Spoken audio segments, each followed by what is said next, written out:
वसुदेव जी ने गर्गाचार्य जी को भेजा था। एक बात मैं थोड़ा निवेदन कर दूं, वसुदेव जी के जो पुरोहित है ना, वो श्री गर्गाचार्य जी है, और नंद जी के जो पुरोहित है वो श्री शांडिल्य मुनि।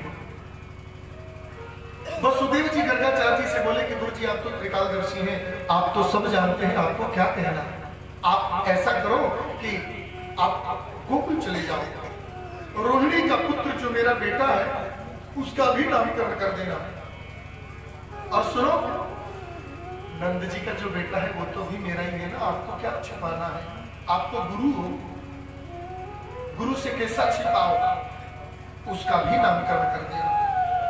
गर्गा जी को बोले कि मैं करता हूँ व्यवस्था। गर्गाचार्य जी आए, नंद जी के यहाँ है, नंद जी दीजिए के जय हो महाराज, अरे संत बधारे, सौदा देखो संत गर्गाचार्य, लंबी सांस आओ महाराज पधारो, अरे नारायण नारायण नारायण। और नंद जी कैसे हो, बोले कृपा है संतों की, और घर परिवार सब मजे में, हाँ बाल बच्चे कितने हैं, एक बेटा है, क्या नाम है बेटा का, नंद बाबा बोले हे भगवान मैंने तो अभी तक बेटा का नामकरण ही नहीं किया, अभी तक नामकरण नहीं किए, अजीब बात है, कितना दिन का हुआ बेटा, साल भर का हो गया, नामकरण करना जरूरी है, तो बाबा आप भी कर लो ना नामकरण, आप तो बहुत बड़े ज्योतिषी हो, ज्योतिष शास्त्र की दुनिया के दो बड़े महान संत हुए, जिसमें एक श्री गर्गाचार्य जी। गर्गाचार्य जी बोले कि मैं नामकरण करूंगा तो एक गड़बड़ होगा, क्या गड़बड़ होगा, बोले गड़बड़ ये होगा कि यदि मैं नामकरण संस्कार करूंगा तो कंस सोचेगा कि नंद जी के बेटे का नामकरण गर्गाचार्य जी क्यों कर रहे हैं, जबकि गर्गाचार्य जी वसुदेव के पुरोहित हैं, तो मन में डाउट होगा, हाँ डाउट तो होगा। अब बोले कि तुम मानोगे नहीं, नामकरण के समय भी झारा भंडारा करवाओगे ही करवाओगे, बोले हाँ वो तो कराएंगे, बोले इसलिए नहीं करूंगा, क्यों नहीं करोगे, बोले देखो नामकरण करूंगा, भंडारा करवाओगे, फिर कोई ना कोई उपद्रव होगा, बेटा जन्म लिया जी, उतना आई, हाँ 3 महीने बाद में करवट बदलने का महोत्सव किया, हाँ सकटासुर आया जी, 6 महीना बाद महोत्सव किया, तृणावर्त आया जी, फिर साल भर पर महोत्सव करोगे, फिर कोई राक्षस आएगा। गर्गाचार्य जी बोले कि भाड़ में गया भंडारा, पड़ोसी को नहीं बुलाऊंगा मैं,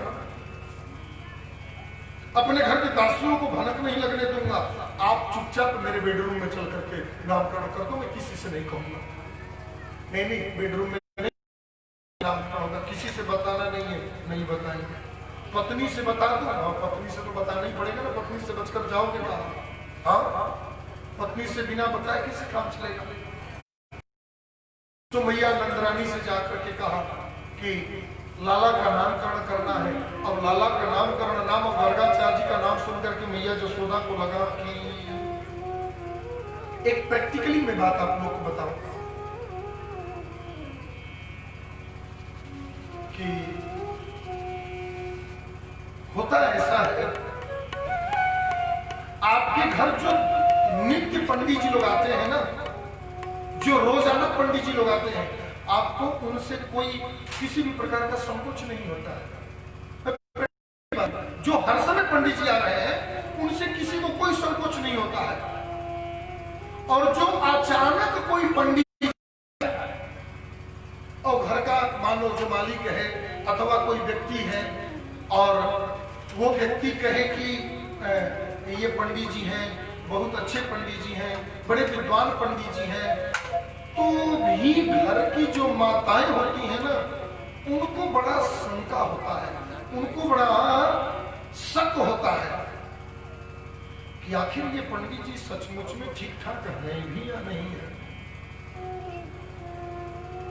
शक की दृष्टि से देखती है, और बाद में जी घुल मिल जाएंगे तो उनके साथ में भी सामान्य व्यवहार होगा, लेकिन पहले देखी जा तो जरूर कहीं आ जा ये आइलवाना कथा सुनावे खाती के, हाँ ये कथा सुनाई, हाँ ये पंडित जी ई का कथा सुनाई, हो बूढ़ो बाबा के ना बोलो आजा कथा सुनावे खाती के, ना ये बूढ़ो बाबा नहीं खा कथा कहो, ई लइका भैका वाला ई का कथा सुनाई, हाँ वो एक बार जरूर, फिर बाद में बोले बोला वो ठीक है करता ना, मैंने कोनो खिताब नहीं के, लेकिन वो ठीक करता, हाँ ये स्वभाव होता है। मैया नंदरानी ने मैंने सोचने लगी कि गर्गाचार्य जी नाम है, मैं इनको जानती नहीं हूँ, पहचानती नहीं हूँ, पता नहीं कहाँ से आए हैं। गर्गाचार्य नंद जी बोले कि देवी तुम ज्यादा टेंशन मत लो, ज्यादा चिंता मत करो, बहुत अच्छे पंडित जी हैं। अच्छा ठीक है। घर में नामकरण संस्कार का कार्यक्रम प्रारंभ हुआ, गौरी गणेश का पूजन हुआ, पुनः नाम दिनों श्राद्ध आदि कर्म हुए। इसके बाद मैया रोहिणी यशोदा के पुत्र को लेकर के बैठ गई और माता यशोदा श्री रोहिणी के पुत्र को गोद में लेकर के बैठ गई। और मैया यशोदा ने कहा बाबा नामकरण करो।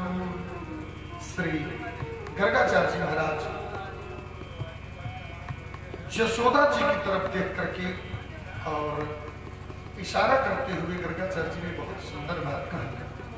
कहते हैं कि अयम ही रोहिणी पुत्रो रमयं सुहृदो गुणैः किया क्या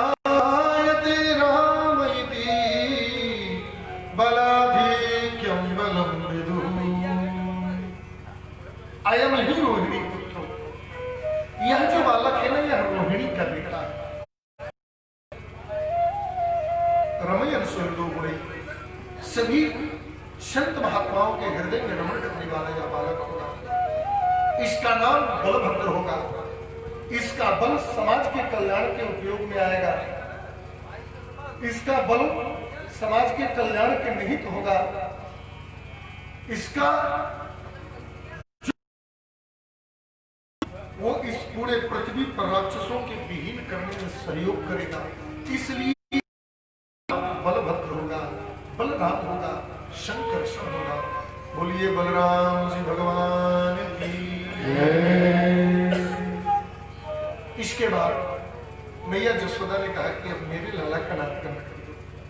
भगवान कहते हैं कि आसन वर्णास्त्रयो यस्य गृहीणतो नो युगं तन्नु किसुगुलो रक्तस्तथा पीता इदानीं कृष्णता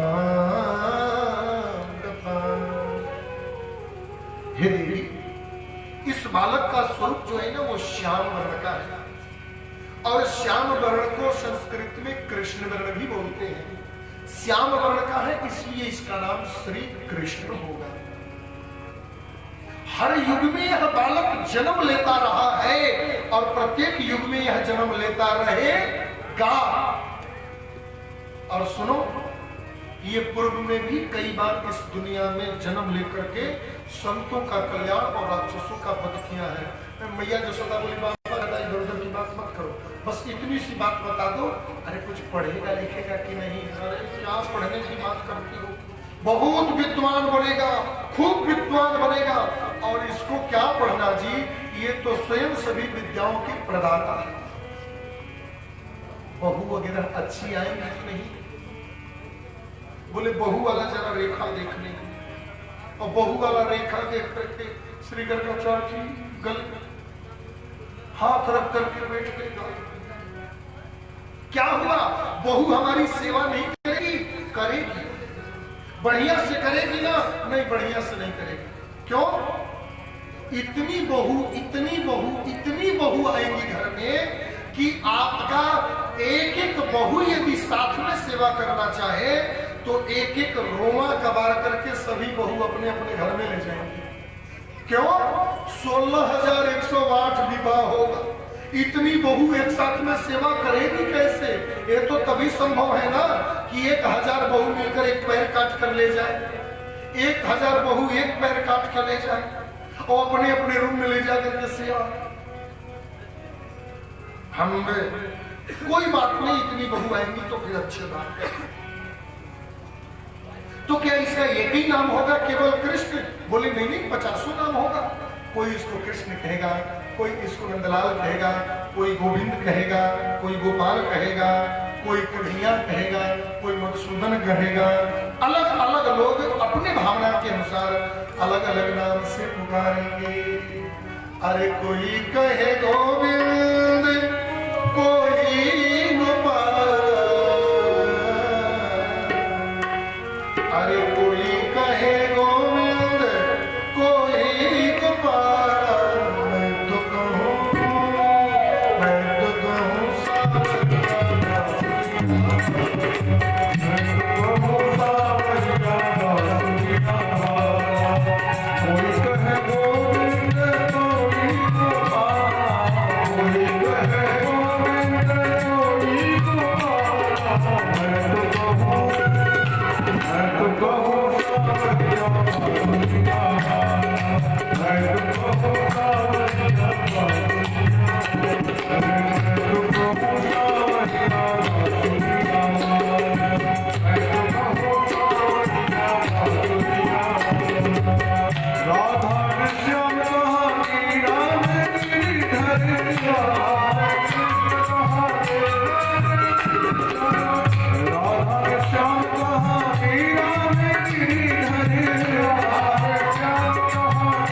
Hallelujah.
जाने जाएंगे और पुकारे जाएंगे।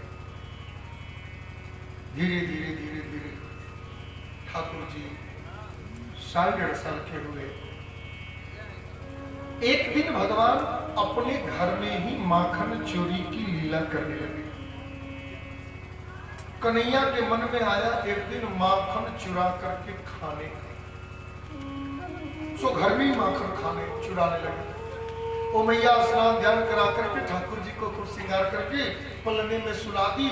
मैया चली गई घर कार्य करने के लिए। सो ठाकुर जी उठ करके और एक अंधेरी घर में माखन मटकी भरा रखा हुआ था, सो उसी में से मटकी में से माखन निकाल के खाने लगे। उसी समय घूमते फिरते मैया जसोदा आ गई। आई तो देख पलने में है ही नहीं। मैया जोर जोर से आवाज लगाने लगी, सुखदेव जी महाराज कहते हैं कि राजा जरा नेत्र बंद करो और बंद करके इस झांकी का दर्शन करो। मैया आवाज लगाती है कि कृष्ण क्वासी करो सिकिम पितर श्रुत्वैर्मातुर वचः अंगमनवनीतं चौर्यं विरतो विश्रमदाम ब्रवीत। कृष्ण कन्हैया, ओ कन्हवा, कहाँ है बेटा? कृष्ण कृष्ण करो सिकिम, क्या कर रहे हो? कहाँ चले गए? मेरी आवाज सुन रहा है बेटा तो मेरे पास आ जा। अब जैसे ही ठाकुर जी ने इन शब्दों को सुना तो पितरते श्रुत्वैर्मातुर वचः, मैया जसोदा की आवाज को सुनते ही ठाकुर जी गनगन गरगन लगे।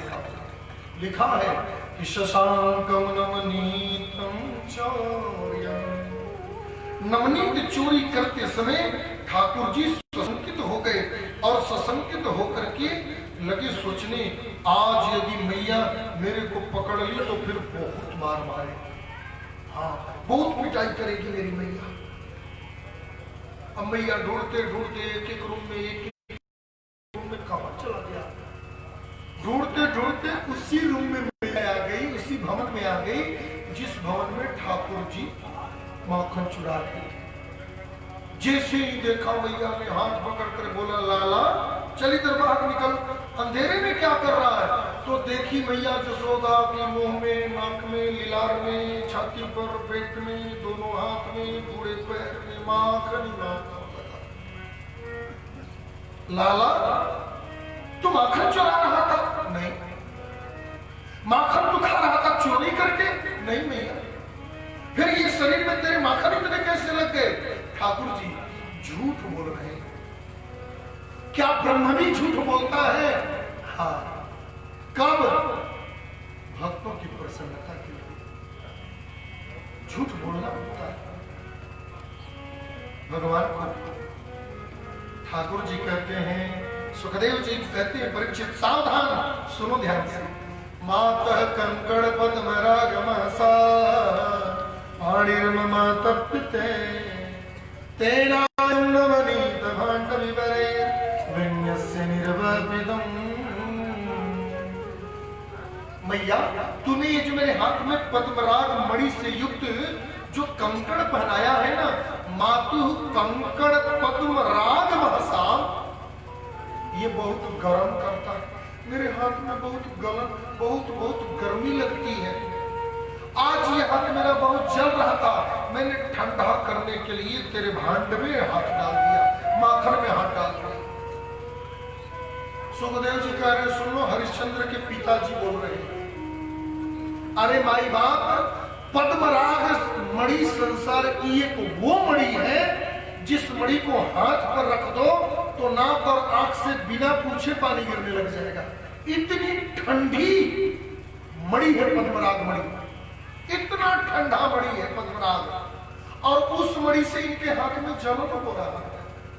ये सुन लो, हरिश्चंद्र के पिताजी हैं, सच बोलने। मैया समझ गई कि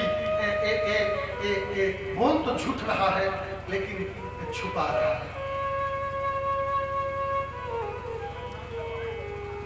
पहले तो मैया को लगा कि मारो, लेकिन फिर लगा कि नहीं, मारने से तो काम नहीं बनने वाला। मैया ने मारा नहीं, उसको नजरअंदाज किया।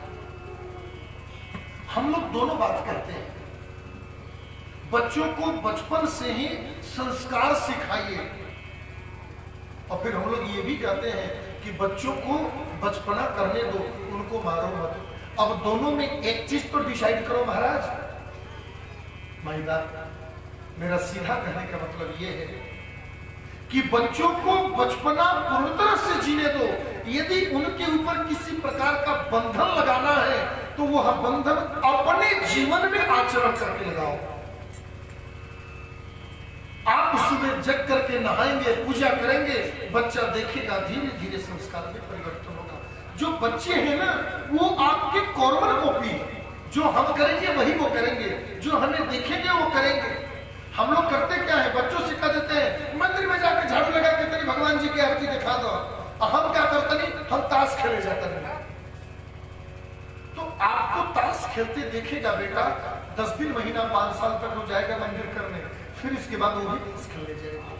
हम बच्चों से जो कराना चाहते हैं वो स्वयं के जीवन में अमल करें, इस तरह संस्कार उनमें डाला जा सकता है। अभी नहीं कि लड़का तन की गलती कर दो, सुसा के डंडा मार ठाए ठाए ठाए ठाए पीट दे। इससे बच्चों की मोरल डाउन होता है, उनकी बौद्धिक क्षमता का विकास नहीं हो पाता है। ऐसा विज्ञान भी कहता है, शास्त्रों में भी आया है। मैया ने उस चीज को नजरअंदाज किया और कहती है कि लाला आज के बाद माखन नहीं चुरा, मैं माखन नहीं चुराऊंगा आज के बाद, अब कभी भी बिल्कुल नहीं चुराऊंगा।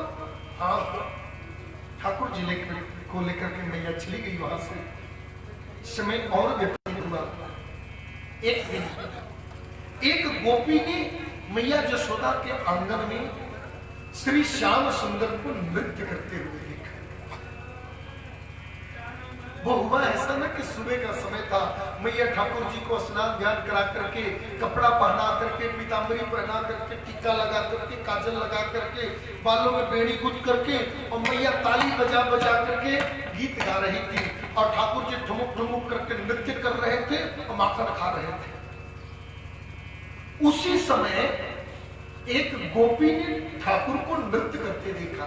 लिखा है कि श्रीणु सखी कौतुक में कनंद निकेतांगणे मया कृष्ण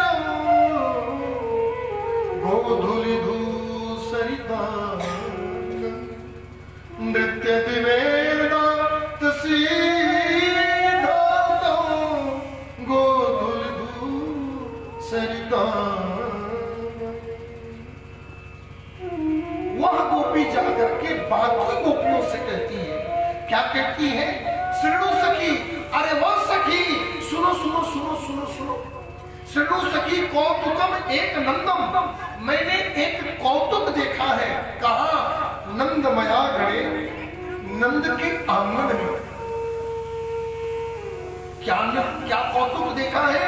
बोले गोधूलि धूसरी तांडव, गाय के धूल में धुसरी, गाय के धूल को शरीर में लगा करके और केवल एक पतली कोपिन पहन करके, गले में मोती माला पहन करके और बालों में बेड़ी गुथाए हुए, हाथ में माखन लेकर के और ठुमुक ठुमुक करके पर ब्रह्म परमात्मा को, जिसको वेद नेक नेक दिखा करके पुकारता है, उस परमात्मा को आज हमने नृत्य करते देखा।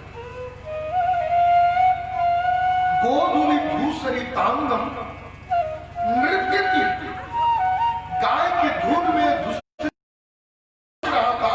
कौन? वेदांत सिद्धांतम, वेदांत और सिद्धांत जिस ब्रह्म को नेति नेति कह करके पुकारता है, उसी ब्रह्म को देखा। चलो आज हम लोग उस ब्रह्म को दर्शन करते हैं। दर्शन करेंगे कैसे? उलाहना देने के बहाने। सभी सखियां उलाहना देने के बहाने श्री मैया जसोदा जी के घर में आती हैं। मैया जसोदा आज अपने घर में नई नई बहुओं को आते हुए देखी। मैया सोचने लगी, आज इतनी बहुएं, इतनी ज्यादा मात्रा में युवती बहुएं हमारे घर आ रही हैं, क्या बात है? मेरे घर में सत्यनारायण व्रत की कथा है नहीं, मेरे घर में कोई गोवर्धन पूजा है नहीं, मेरे घर में आज कोई महोत्सव, फिर इतनी स्त्रियां मेरे घर में आ क्यों रही हैं? जब तक कि मैया सोच पाती तब तक तो सभी स्त्रियां आ गए, आकर के पूछी जसोदा दी जी, हाँ बोलो आपके लाला कहाँ है? मैया बोली लाला, सुबह सुबह इन लोगों को मेरे कन्हैया से क्या जरूरत पड़ गया? क्यों, क्या बात है? बोले नहीं, आप बताओ कहाँ है, बुलाओ उनको। सखियां मन में सोचने लगी कि यदि कृष्ण हो तो हम उलाहना देते देते उनका दर्शन करते रहेंगे, और यदि कृष्ण नहीं है तो फिर उलाहना देने का और यहां रुकने का कोई मतलब ही नहीं, क्योंकि गोपियां उलाहना देने नहीं आई है, उलाहना के बहाना दर्शन करने आई है। मैया आवाज लगाई, कान्हा ने किधर ही बेटा, इतकुआ। सो ठाकुर जी ठुमुक ठुमुक करके और पलना से उठ करके मैया जसोदा के पास में आ गए। जैसे गोपियों को देखा ठाकुर जी थर थर थर थर कांपने लगे। मैया के साड़ी के पल्लू पकड़ करके पीछे छुप करके ऐसे करके ताकते हैं। मैया ने बोला, आ गया लाला, बताओ क्या बात है? बोले आपके लाला बहुत उधम मचाते हैं, बड़ा बदमाशी करते हैं। क्या करते हैं बताओगी? हाँ क्या? सुखदेव जी कहते हैं कि परीक्षित उन गोपियों की भाषा को श्रवण करो कि वत्सान वंचन पचित समझे क्रोश संजात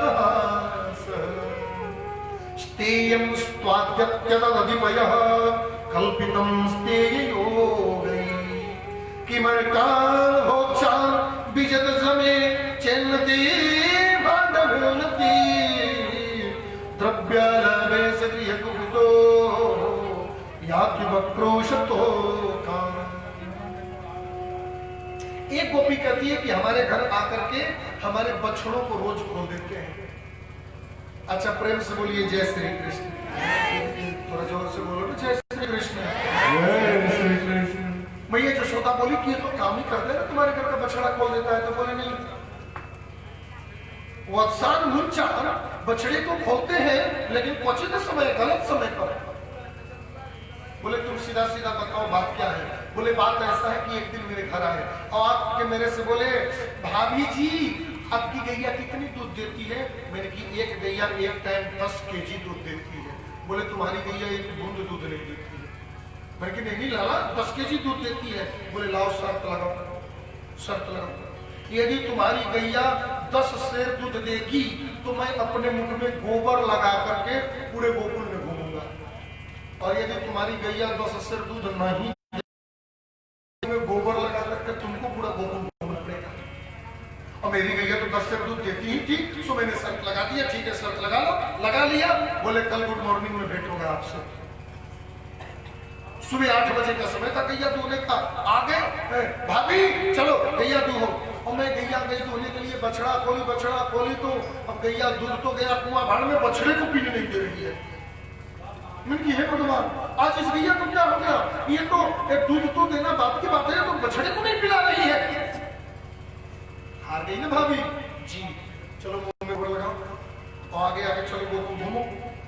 अब मैं जैसे गोबर लगा करके घूमने जा ही रही थी, मेरी पड़ोसी ने आगे, कहाँ जा रही हो गोबर लगा के? तो मैंने उसको सारी बात बताया।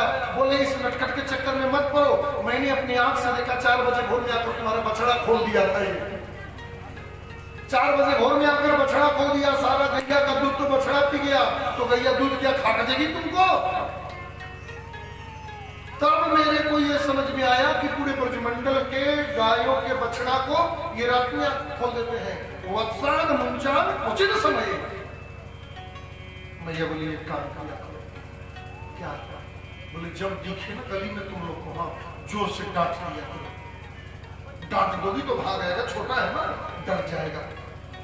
गोपियां बोली हम करके देख लिए। क्या? बोले क्रोश संजात। हम लोग जब क्रोध करके कहती हैं लाला देखो ठीक नहीं है, तुम्हारे मैया से कह देंगे, नहीं तो हम पेड़ में बांध कर मारेंगे।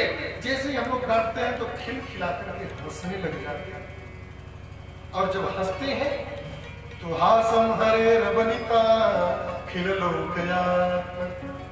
जब ठाकुर जी मुस्कुराकर एक बार हंस देते हैं, बड़े बड़े योगी सिद्ध मुनि अमरात्मा अध्यात्मा लोग भी अपने साधना समाधि ध्यान को भूल जाते हैं, तो सामान्य पुरुष के जीवन में बड़ा क्रोध का असर आ सकता है। हम लोग क्रोध करना भूल जाते हैं, इनकी प्यारी मुस्कान को देख करके, लखी जिन्नाल में मुस्कान विसरत योग जब तक ध्यान, इनकी जरा सी मुस्कुराहट को देख करके ब्रह्मा जी देवताओं की तपस्या भंग हो जाता है। तो क्या हमारे जीवन का क्रोध खत्म नहीं हो सकता? मैया बोले तुम लोग डांटती हो तो क्रोध नहीं आता, क्रोध आता तो ये हंस देते हैं। एक ही बेटा है, फांसू लगा दूं, आग में जला दूं, आ गई बुलाना? नहीं नहीं, मैं तो बस ऐसे कह रही थी, मैं तो बस ऐसे ही कह रही थी। एक और गोपी बगल में खड़ी थी, बोले तुम्हारा क्या प्रॉब्लम है? बोले मेरा कुछ शर्म लग रहा है बताने। अरे नहीं नहीं बताओ तुम। बोले नहीं, मेरे को थोड़ा शर्म आ रहा है, मतलब कोई तो बात होगा, बताओ तो। बोले वो क्या है कि हमारे विवाह के 1 वर्ष 5 दिन पहले पूरे हुए।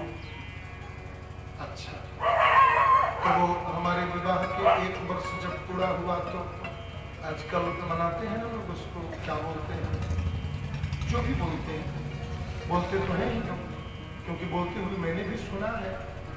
तो लोग बोलते हैं उसको, मैंने बधाई देते हैं। तो वही था। तो हमारे घर में पतिदेव ने कहा कि हम लोग सत्यनारायण व्रत की कथा करेंगे और 11 ब्राह्मणों से वेद पाठ करवाएंगे और जितने संत आ जाए उनको भोजन कराएंगे। 56 भोग की तैयारी हुआ। अब मैं दोपहर में भोग बना रही थी, पंडित जी 1 घंटा बाद आने ही वाले थे। उसी समय साहब जी पधारे और आकर के बोले, भाभी जी बड़ा सुंदर स्वाद का सुगंध आ रहा है, बड़ा अच्छा अच्छा पकवान का सुगंध आ रहा है, बताओ क्या बना रही है?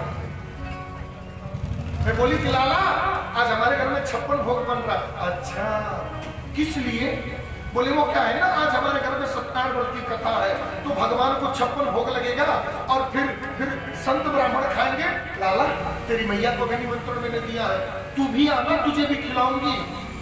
तब तक मेरे से कहने लगे कि भाभी एक बात कहूं, बुरा न मानो तो। बोलो बोलो। बोले भाभी असल में एक मैं बात बता रहा हूँ, ये भोग तुम सत्यनारायण के लिए बना रही हो ना? हाँ हाँ। बोले तुमको मैं बता रहा हूँ, किसी से बताना मत, दुनिया का सबसे बड़ा सत्यनारायण हम संसार का सबसे बड़ा सत्यनारायण भगवान हम हैं। ऐसा करो, एक गुलाब जामुन दो और थोड़ा खा करके देखो कि उसमें नमक ठीक ठाक पड़ा है कि नहीं पड़ा है। हाँ, एक तो दही बड़ा दे दो, उसमें देखो चीनी ठीक ठाक पड़ा है कि नहीं पड़ा है, और खा करके टेस्ट करो थोड़ा सा। मैंने डांट दिया, नहीं नहीं, जब तक भगवान को भोग नहीं लगेगा तब तक कुछ नहीं मिलेगा। बोले अरे भाभी मैं कह रहा हूँ सच्चा सत्यनारायण मैं हूँ, मुझे भोग लगा दो, सबको भोग लग जाएगा।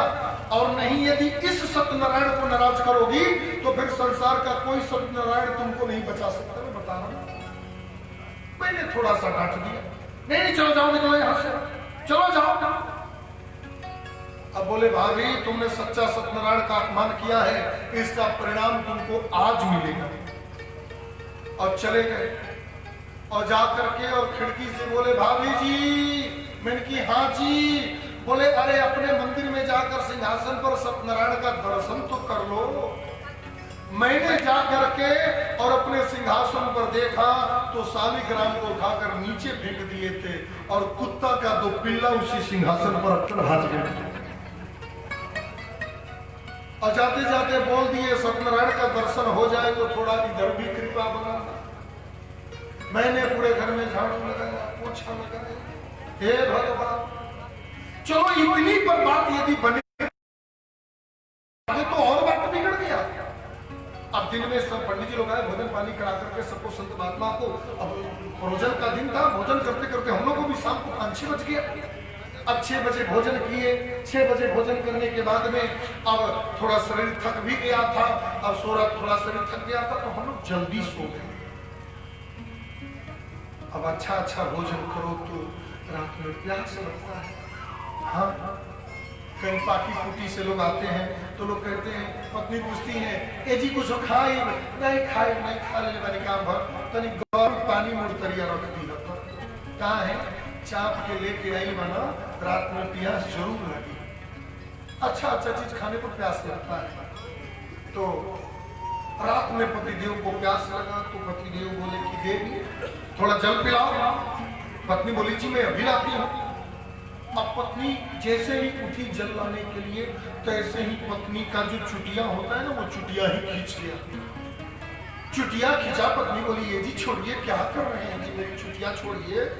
पति बोले तुम्हारा दिमाग खराब है, तुम मेरा दाढ़ी छोड़ोगी कि नहीं, मेरा दाढ़ी छोड़ो। पत्नी बोले मेरा चुटिया छोड़िए, मजाक नहीं। और पति बोले मेरा दाढ़ी छोड़ो, मजाक मत करो। अब वो अपनी चुटिया पकड़ कर खींचे, मैं दाढ़ी खींचू, चुटिया खींचे, दाढ़ी खींचू। 15 मिनट तक यही खींचा खींची का प्रोसीजर चलता रहा। जैसे तैसे करके दिया जलाया गया। दिया जला करके देखे तो हमारी चुटिया और हमारे पतिदेव की दाढ़ी दोनों एक में बंधा हुआ था। जैसे तैसे खोलने में आधी तो उनकी दाढ़ी मुझ गया और आधा हमारा चुटिया मुझ गया, बाल मुझ गया। सवेरे आकर के बोले भाभी जी हैप्पी एनिवर्सरी, रात ठीक ठाक बिता कि नहीं, मेरे की ऐसी गंदी बात करते हो। बोले मैं कल ही बोल दिया था। क्या? द्रव्यालाभे सगृह कुपितो यादुतक्रोवतोषा। द्रव्यालाभे सगृह कुपितो, द्रव्य के अभाव में कुपित होने पर लोगों को ऐसे ही परेशान करते हैं। एक गोपी बोली कि हमारे घर में आते हैं और माखन चुरा करके खाते हैं। मैया बोली अंधेरे में रख दो। बोले अंधेरे में रखकर देख लिया। क्यों? बोले पीठ खोलो कलाब, ये आपने हाथ में मणि पहनाया है ना, उस मणि के प्रकाश से जाकर चोरी कर लेता है। बोले तो ऊपर टांग दो छीका पे। बोले छीका पर भी टांग दिया। तो बोले ऊखल लगा देते हैं लोग बीच में, और ऊखल लगा करके और ऊखल पर खड़े होकर के नीचे उतार लेते हैं। बोले कि एक दिन पेड़ पर टांग दो। बोले पेड़ पर भी टांग दिया। तब बोले छिद्रम त्वन्त्यर्निहिरवयुना शिक्य भांडे सुतद्विद। एक दिन हमने पीपल के पेड़ में टांग दिया मटकी, और मैं देखा कि आज ये चोरी कैसे करते हैं।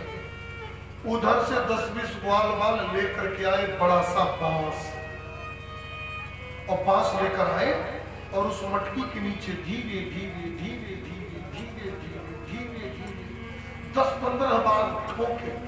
जैसे ही ठोके तब तक ठक से करके मटकी नीचे से थोड़ा सा फूट गया, और फूटने के बाद एक धार बना करके सारा दही और सारा दूध गिरने लगा, और एक लाइन से सब लोग ओंक लगा करके पूरा का पूरा दही और दूध पी गए। छिद्रम ध्वनवंत वयुना शिक्य भांडेषु तद्विद। छेद करके दूध दही को गिरा करके पी जाते हैं, और पीने के बाद में मटकी को फोड़ देते हैं, और मटकी को फोड़ करके कहते हैं कि नंद का लाला माखन चोरी करके जा रहा है, जिसको रोकना है वो रोक ले। ऐसा पैसा ऊधम मचाते। मैया लाला के कान पकड़ करके जैसे ही मारने चली, सभी गोपियां तुरंत हाथ पकड़ मारिए मारे। क्या मतलब है? शिकायत भी कर रही हो, इधर मारने भी नहीं दे रही हो, गलती बता भी रही हो और गलती की सजा दे रही है, तो फिर आप डांटने भी नहीं देती हो। इसका क्या मतलब है? इसका सीधा सा मतलब है कि गलती बच्चे ही करते हैं, मारिए मत, सुधर जाएंगे। हमें कोई दुख नहीं है इस बात का, हम तो बस यूं ही कहने चले आए। सूरदास महाराज कहते हैं कि देखे मीन कान्हा जब मन नहीं माना, इन आँखों से आज हमने ब्रह्म को पहचाना है। कृष्ण पद कमलों में मन को लगाना है, इन गोपियों का ताना है, उलाहना का बहाना है। इन गोपियों का ताना है, उलाहना का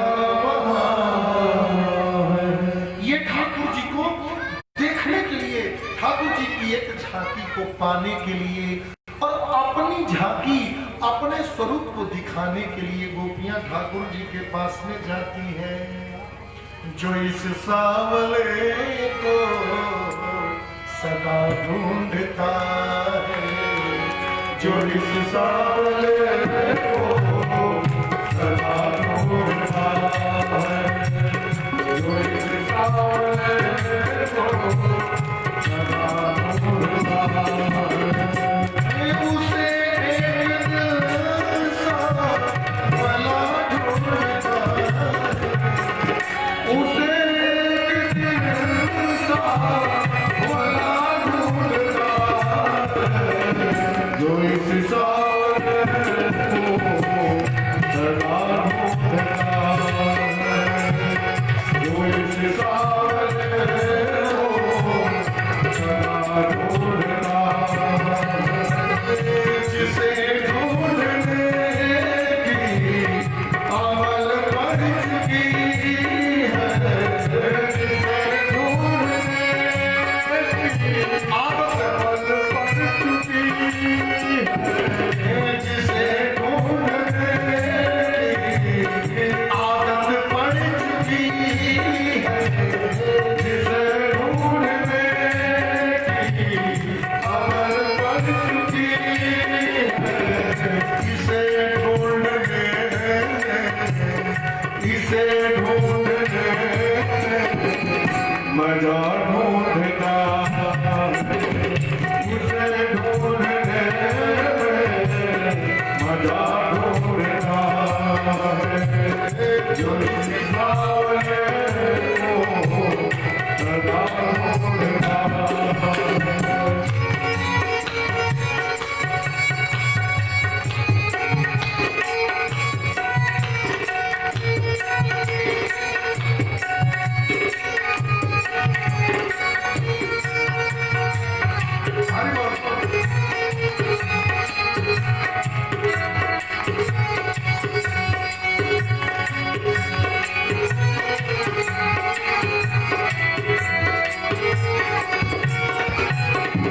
मिला उसको जो मिला ढूंढता है, मिला उसको जो मिला ढूंढता है, मिला करके जो दिल मिला ढूंढता है, मिला उसको जो मिला ढूंढता है, जुदा उससे वो है, जुदा ढूंढता है, जुदा उससे वो है, जुदा ढूंढता है, जो इस सावले को सदा ढूंढता है, जो इस सावले को सदा ढूंढता है। आए दिल जिसे को जहाँ ढूंढता, दिल जिसे को जहाँ ढूंढता है, आए दिल जिसे को जहाँ ढूंढता है, आए दिल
बच्चों के साथ खेलने के लिए गए हुए थे ठाकुर जी।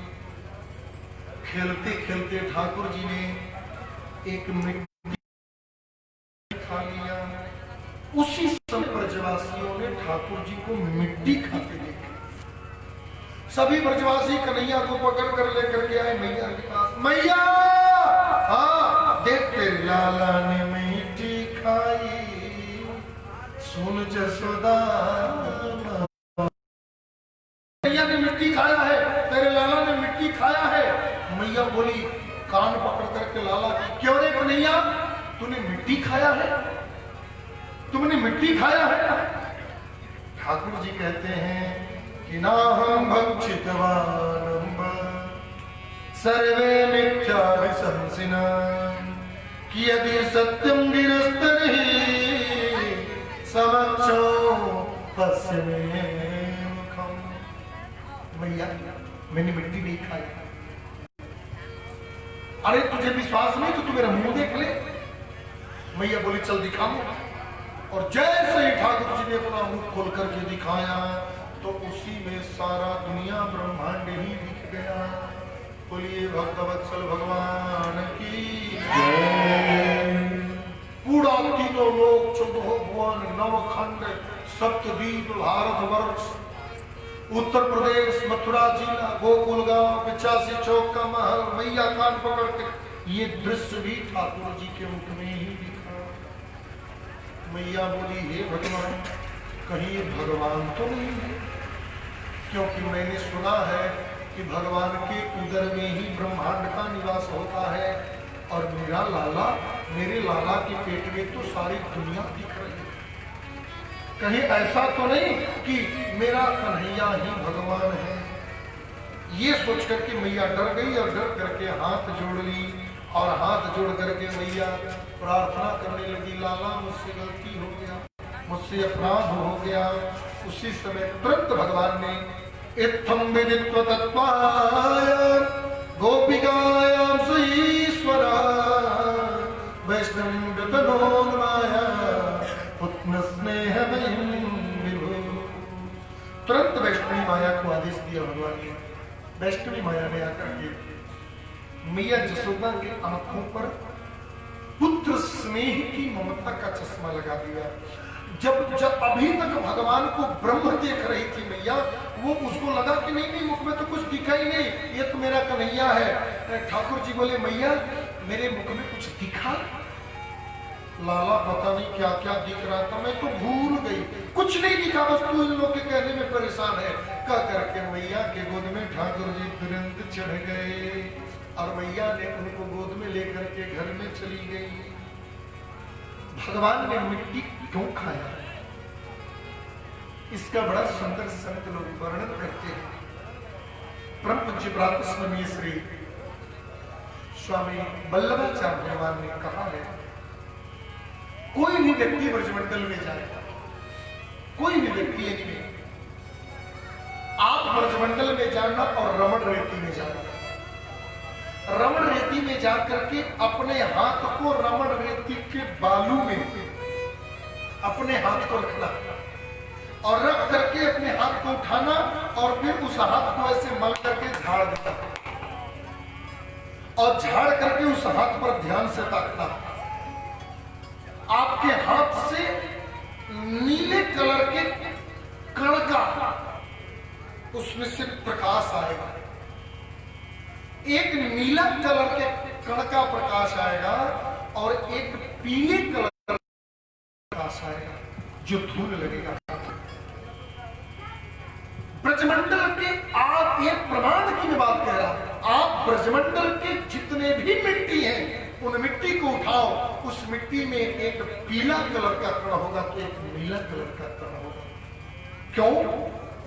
क्योंकि पूरे ब्रजमंडल के नीले कलर का जो कण है उसमें भगवान नील सरोवर श्याम सुंदर का निवास है और जो पीत वर्ण का कण है उसमें श्री किशोरी हमारी राधा रानी का निवास है। भगवान बताना चाहते हैं कि रमण रेत ल्योट्यो नहीं कियो न जमुना पार रे मन मूरख क्या जाने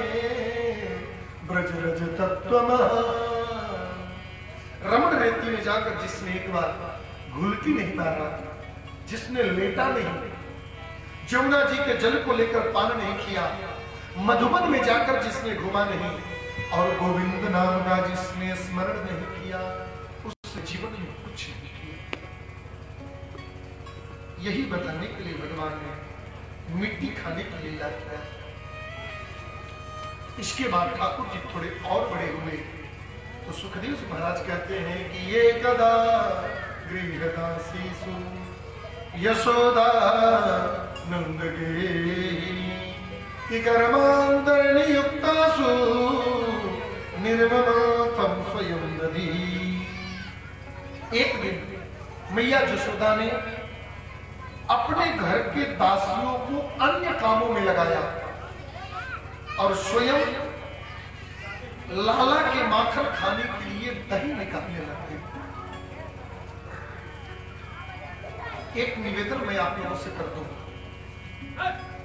जीवन में जो माँ बाप चाहते हैं कि मेरा बेटा बुढ़ापे में हमारी सेवा करे, ध्यान से सुनिएगा, जो माँ बाप ये चाहते हैं कि बुढ़ापे में मेरा बेटा मुझे सेवा करे, मुझसे प्रेम करे, कम से कम 12 वर्षों तक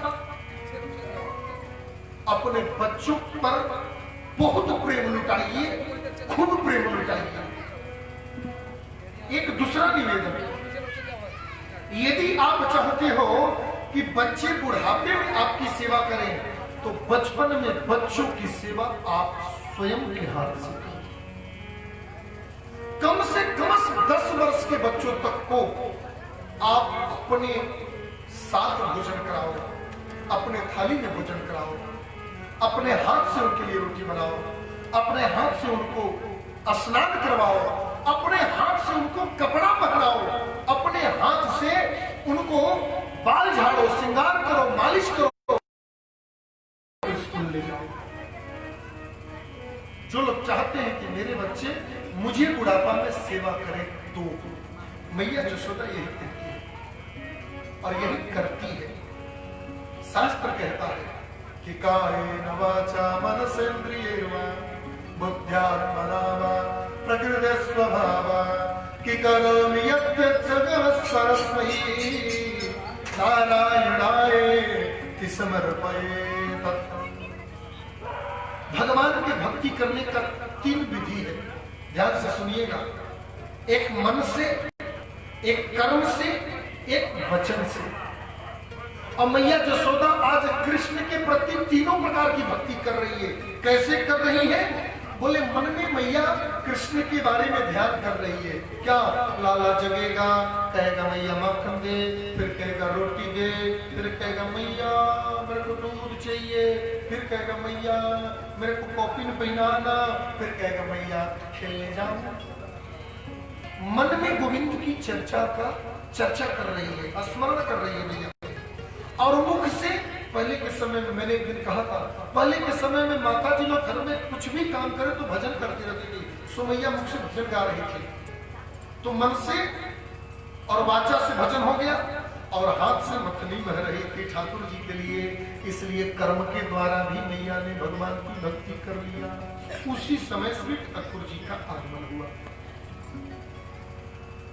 मैया के पास आए, आकर के बोले मैया, हाँ बेटा तू क्या कर रही है? माखन निकाल रही है। तब तक ठाकुर जी वो मथनी पकड़ लिए। बोले मैया मेरे को माखन देना, खाने के लिए भूख लगी है। बोले निकाल तो रही हूँ, माखन निकाल देने देना। बोले नहीं मेरे को अभी चाहिए। अरे 2 मिनट में निकल जाएगा माखन, तू मथनी छोड़ तो सही। नहीं मेरे को तो अभी माखन चाहिए। मैया बोली मथनी छोड़ेगा तो माखन निकालूंगी ना, पकड़े रहेगा तो कैसे निकालूंगी? नहीं मेरे को माखन चाहिए। मैया बोली तो जा बासी माखन खा। नहीं बासी माखन नहीं, मुझे ताजा माखन चाहिए और मुझे इसी मटकी में से चाहिए। मैया सोची कि लाला है, जिद कर दिया, बच्चा है, इसको बात में बढ़ा देती है। मैं माखन लेकर के क्या करेगा? माखन से तो बढ़िया, माखन से तो बढ़िया तू तू तू चंदा मामा ले ले। देख चंदा मामा इतने अच्छे भगवान, बिल्कुल सफेद। ठाकुर जी स्वयं मैया का हाथ पकड़ लिए, मैया हाँ देना चंदा मामा, चंदा मामा देना मैया। मैया बोले कि थाली में पानी रख दिया और थाली में पानी रख करके और उसी में चंदा मामा का छाया आ गया। मैया बोले कि ये देख चंदा मामा ले ले। ठाकुर जी बोले नहीं नहीं ये चंदा मामा नहीं, मुझे वो चंदा मामा चाहिए। अब मैया का हाथ पकड़ लिए ठाकुर जी और जिद पड़ गए। मैया ने एक बार क्रोध में आकर के झटक दिया, चले यहाँ से, हटे यहाँ से गलती से, कब से आकर परेशान कर रहा है, कभी माखन चाहिए, कभी चंदा चाहिए, कभी कुछ चाहिए, कभी कुछ चाहिए, सवेरे सवेरे परेशान कर रहा है आकर के। ठाकुर जी दूर जाकर खड़े हो गए और खड़े होकर के संजात को बस पुरिता। ठाकुर जी दोनों दांत पर दांत चढ़ा करके मैया से बोले, मैया दे दे चंदा मामा, नहीं तो कुछ ठीक नहीं होगा। मैया बोली अच्छा क्या करेगा बता। सूरदास जी महाराज के शब्दों में कि सुरभि को पयपान न गई हो, बेणी सिर न गुथई हो, नहीं तो चंद्र खिलो ले हो, चंद्र खिलौना ले हो मैया, चंद्र खिलौना चंदा मामा दे दे, नहीं तो आज के बाद ये सुरभि गैया के दूध में नहीं पीऊंगा। मैया बोली मत पी, एक तो दुबला पतला है, एक तो काला है और दुबला पतला हो जाएगा। ठाकुर जी बोले कि ये धमकी मेरा फेल हो गया, अब क्या करें। बोले फिर मैं तू रोज मेरे सिर में बेड़ी गुथती है ना, मैं अपने सिर में बेड़ी नहीं गुथवाऊंगा। मैया बोले तुम्हें बलराम को गुथ दूंगी, तू चिंता मत कर। हाँ मैं बलराम को बेड़ी गुथ दूंगी, तू तो ऐसे ही काला है, श्रृंगार नहीं करूंगी तो और बेकार लगेगा, चला जा। ठाकुर जी मन ही मन सोचने लगे कि मेरा ये भी धमकी फेल हो गया। तो तीसरा धमकी ने भगवान ने दिया मैया यशोदा को कि नंद बाबा को बाबा कहियो तो है मैया न भूलनी हो, नहीं तो चंद्र खिलो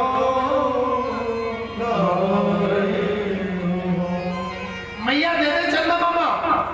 नहीं तो एक बात ध्यान रखना, आज के बाद मैं नंद बाबा को बाबा कहूंगा और तुझे मैया नहीं कहूंगा। इतनी बात सुनते ही मैया दौड़ करके कृष्ण को गले लगा ली और बोले कि लाला तेरे सिवा इस जीवन में भला कौन है। आज कह दिया सो कह दिया, आज के बाद दोबारा ये मत कहना कि तू मुझे मैया नहीं कहेगा। बेटा एक बार तोतली बाड़ी से मैया सुनने के लिए जीवन तरस गए थे। कितने सत्यनारायण व्रत, कितने एकादशी, कितने ब्रह्म बाबा, कितने चौरा मैया, कितने शीतला मैया, कितने कोटवई माता का पूजन किया तो हुआ है। तू नहीं मैया कहेगा तो फिर इस दुनिया में मुझे कौन मैया कहेगा। हाँ तो भैया फिर देना चंदा मामा। फिर चंदा मामा की बात कर, तेरे को चंदा से भी सुंदर और माखन से भी कोमल कली में बहू दो। हाँ ठीक है तो फिर बहू दे दे। हाँ मैया मेरे को बहू दे दे। मैया बोली कैसी बहू चाहिए। बोले बस ऐसी बहू दे दे कि गोरी हो, सुंदर हो और गैया जब चराने जाओ तो उसको पॉकेट में रख करके लेकर के चला जाया करो, ऐसी बहू मुझे दे दे। मैया बोली दायरे की गोड़िया के लिए कह रहा हूं। इतनी बात मैया कर रही थी तब तक एक दासी आ गई और आकर के कहती है आप यहाँ लाला के साथ बात कर रही हैं, आपको ध्यान है सुरभि गैया का दूध रखी थी, आपका सारा दूध ऊपर करके गिर गया। ठाकुर जी को तुरंत गोद से मैया ने नीचे उतार दिया, चली गई दूध देखने। ठाकुर जी खड़े हुए बोले अच्छा तो मतलब कि मैया को दूध प्यारा है, दूध प्यारा नहीं है, दूध के चक्कर में मुझे नीचे पटक दिया। ठाकुर जी ने इतना बड़ा उखल का एक वो उठाया, उसको क्या बोलते हैं लोढ़ा, और लोढ़ा लेकर के धड़ाम से मार दिया, दही की मटकी ही फूट गया। दादी के जमाने की मटकी सो मटकी फूट गई। अब मटकी, अच्छा एक चीज आप लोग ध्यान दिया होंगे, बच्चे जब गलती कर देते हैं तो गलती करने के बाद बच्चे फिर तुरंत रोने भी लग जाते हैं। क्यों? क्योंकि ये उनका अपना अनुभव है कि यदि मैं रोने लग जाऊंगा तो फिर मम्मी पापा मारेंगे नहीं, इसलिए चालाक बच्चे पहले ही रोने लग जाते हैं। ठाकुर जी रोने लग गए, मैया दूध दे करके आई, देखी मटकी फूटा, लाला को चांदी की छड़ी उठाई मारने, भगवान भगने लग गए। आगे आगे ठाकुर जी भाग रहे हैं, पीछे से मैया जसोदा उनको खेल रही है। सुखदेव जी कहते हैं कि राजा परीक्षित, नेत्र बंद करो और इस झांकी का दर्शन करो, जिसके भय से महाकाल भी कांपता है, जिसके भय से यमराज भी थर थर थर थर कांपते रहता है, जिसके सामने ब्रह्मा विष्णु और शिव को बोलने की सामर्थ्य नहीं है, जिसके सामने इंद्रादि देवता भी क्रमबद्ध खड़े रहते हैं। आज वही परमात्मा मैया के डर के मारे थर थर थर थर कांपते, चिल्लाते हुए, नहीं मैया छोड़ दे, नहीं मैया छोड़ दे, नहीं मैया छोड़ दे, कहते हुए आगे भागते जा रहा है। क्यों? तुम्हें समझ में आ रहा है क्यों भाग रहा है? ये प्रेम के कारण भाग रहा है। भगवान आगे आगे भाग रहे थे और मैया पीछे से उनको खेद रहे थे। मैया दौड़ते दौड़ते थक करके बैठ गई। ठाकुर जी बोले, मैया तो थक गई? हाँ बेटा, मैं बहुत थक गई, मैं तेरे पास आ जाऊं? आजा। मारेगी तो नहीं? ना, मैं तो तेरी आरती उतारूंगी, तू एक बार पास में आ जा। सोई ठाकुर जी मैया की गोद में जाकर बैठ गए।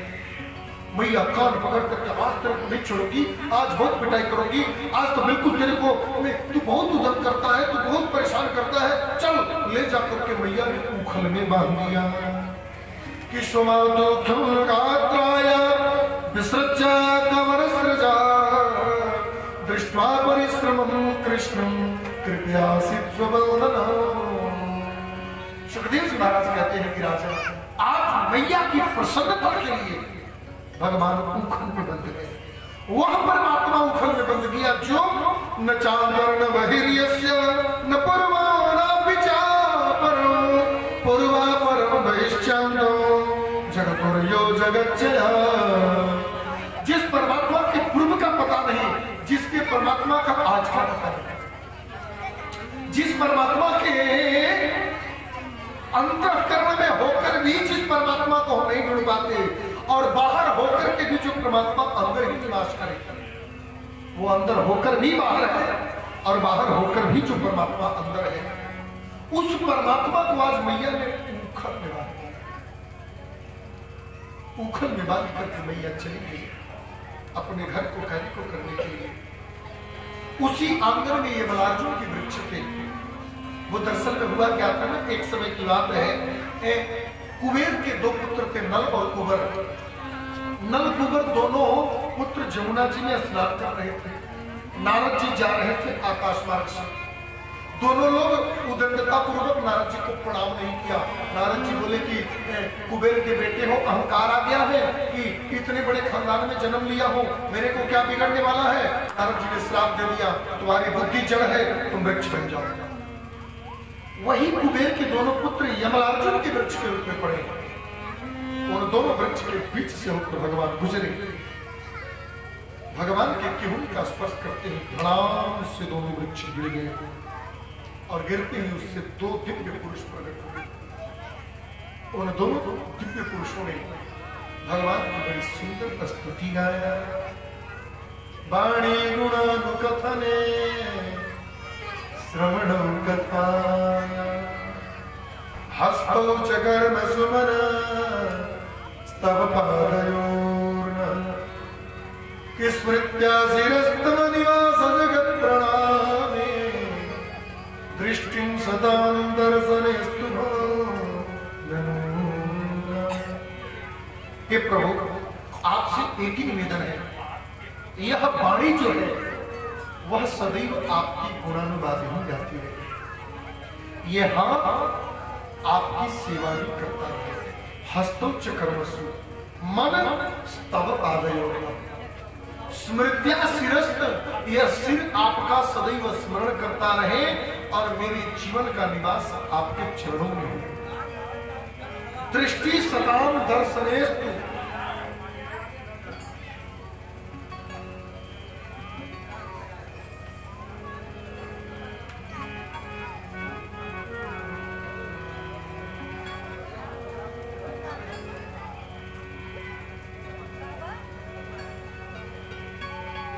प्रेम से बोलिए जय श्री कृष्ण।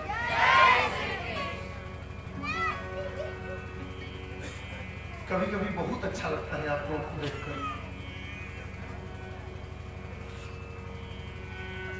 बहुत प्रेम से कथा सुन रहे हैं, बहुत शांति से कथा सुन रहे हैं। कथा की कुछ अपनी व्यवस्था होती है। अच्छा, हम लोग गोपा जी जब देखते हैं किसी व्यास लोगों का बहुत बड़ा पंडाल, चारों तरफ से पैक, एक तो एंट्री गेट, 4 ठो रास्ते में डाइवर्शन,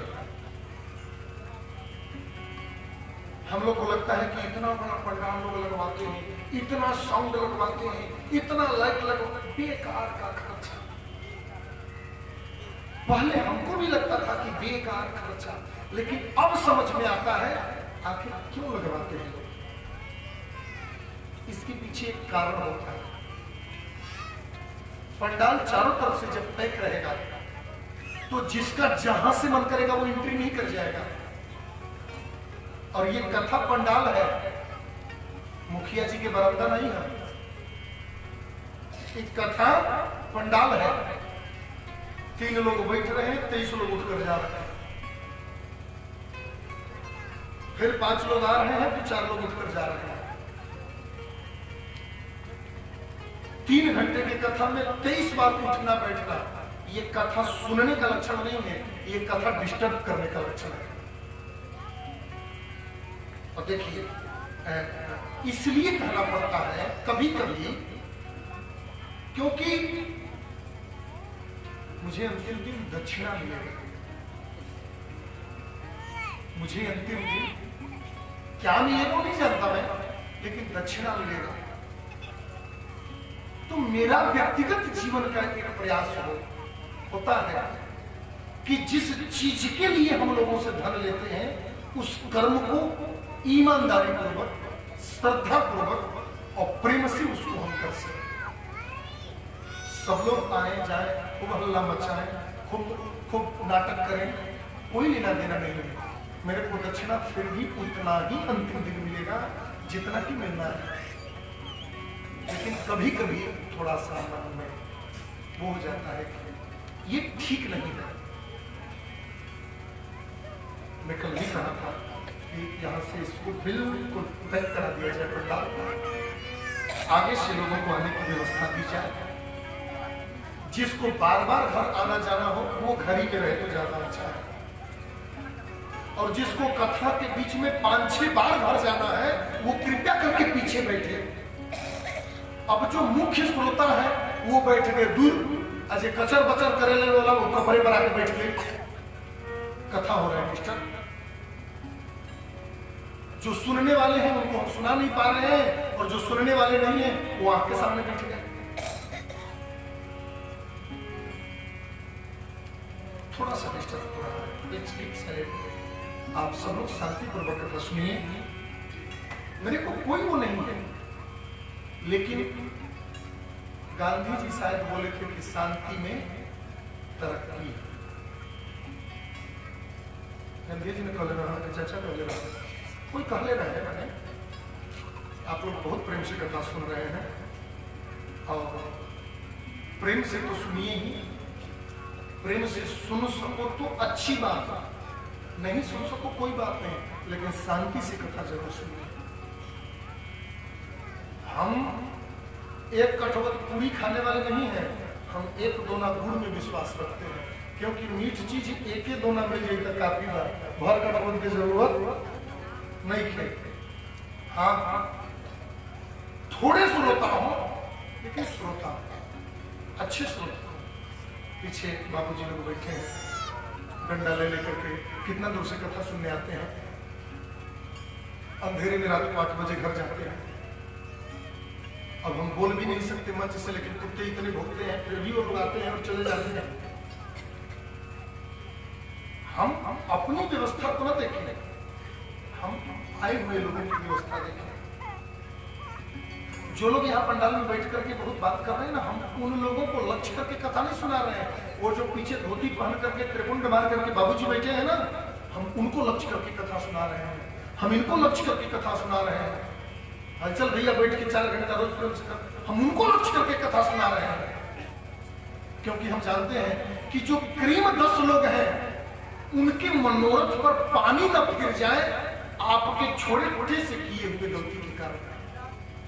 बहुत संभालने का प्रयास होता है, जब न संभाल पाए तो किसी न किसी को कुछ करना पड़ता है।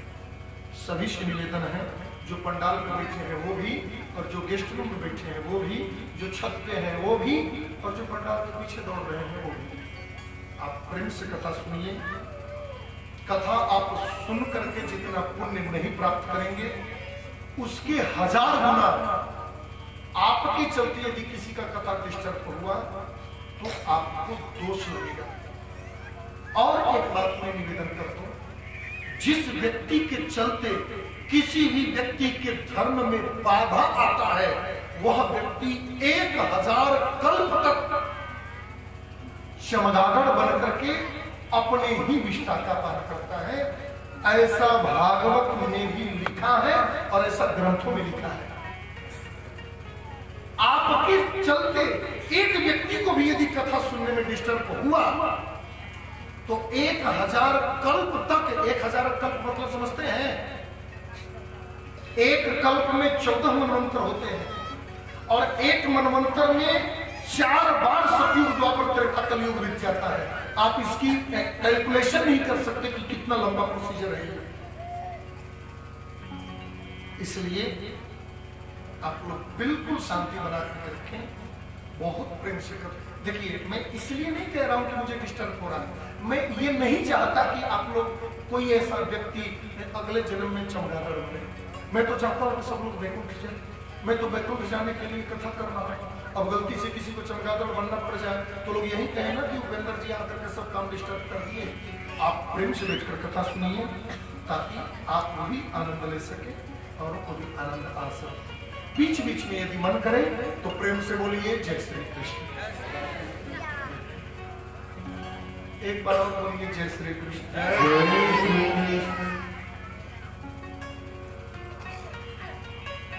कहाँ कथा करता हूँ? कहाँ सुनाओ तुरंत है बाबा जी? याद हुआ है? तू सुनाओ तो तू भुला गया तो यही दिक्कत होता है। कथा बीच में डिस्टर्ब, हम कथी भूल जाते हैं। वही बात स्मृत्यासिरस्तव निवास जगत प्रणाम दृष्टिं सदां दर्शनेस्तु भवन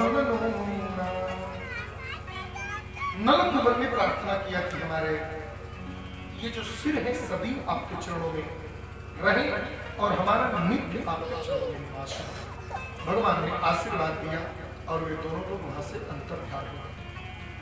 नंद जी आए और आकर के श्री जसोदा जी को बहुत डांटे। बच्चे हैं, गलती करते रहते हैं। बच्चे कुछ भी करें उससे बड़ों को डिस्टर्ब नहीं होना चाहिए। तुमने इसको उखल पे बांध दिया, ये ठीक नहीं किया। कन्हैया को गोद में उठाया, गोद में उठाकर नंद जी चल दिए। पीछे सदानंद, घनानंद, ब्रह्मानंद आदि सब भाई दौड़ पड़े। भैया कहां जा रहे हो? बोले हम आज के बाद गोकुल में रहेंगे ही नहीं। आज ही मैं प्रतिज्ञा पूर्वक त्याग करता हूं, मैं गोकुल में नहीं रहूंगा। कहां जाओगे? कहीं जाऊंगा, यहां नहीं रहूंगा।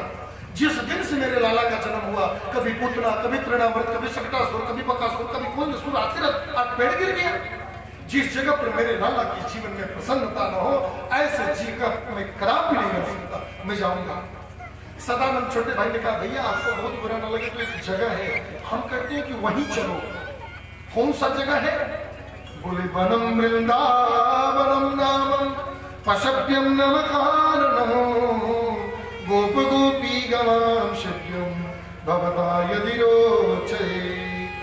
इस जमुना जी के पल्ली पार एक वृंदावन नाम का वन है। उस वन में और भी ग्वाल बाल रहते हैं। गोप गोपी गवाम शिव्यम, गोपी ग्वाल बाल और गैया तीनों रहती है। नंद जी बोले लेकिन एक दिक्कत है सदानंद, क्या हमारे पास करोड़ों गैया है, कहाँ चरेंगी घास? बोले वहां व्यवस्था है। क्या है व्यवस्था? बोले वृंदावनम गोवर्धनम यमुना पुलिनानि च वीक्ष्यासि दूतमा प्रीति राम माधव केशव। गोवर्धन में हमारी गैया घास चरेंगी, वृंदावन में हम लोग रहेंगे और यमुना पुलिनानि च, यमुना जी में आकर के जल पी लिया करेंगे, आराम से गैया भी रहेंगी, हम लोग भी रहेंगे। चलो तो सारे लोग चल दिए वृंदावन के लिए। वृंदावन आए। किसी संत ने बड़ी सुंदर बात कहा है, वृंदावन क्या है? एक छोटा सा मैं पंक्ति सुनाता हूं कि वृंदावन क्या है। कि प्रेम के पिपास देख देख लीजिए प्रेमियों को, प्रेम के समुद्र सीमा तोड़ के बहाया है। कि भावुक रसीले जन होंगे ना निराश यहाँ, कामना के पूर्ति हेतु कल्पतरु लगा। प्रेम के पिपासे जो भक्त हैं, उन भक्तों के लिए प्रेम का सागर ही श्रीधाम वृंदावन है। भावुक और रसीले लोगों के लिए प्रेम रस प्राप्ति की कामना की कल्पतरु श्रीधाम वृंदावन है। वृंदावन में है क्या? बोले चिंतामणि जटित चारु चादर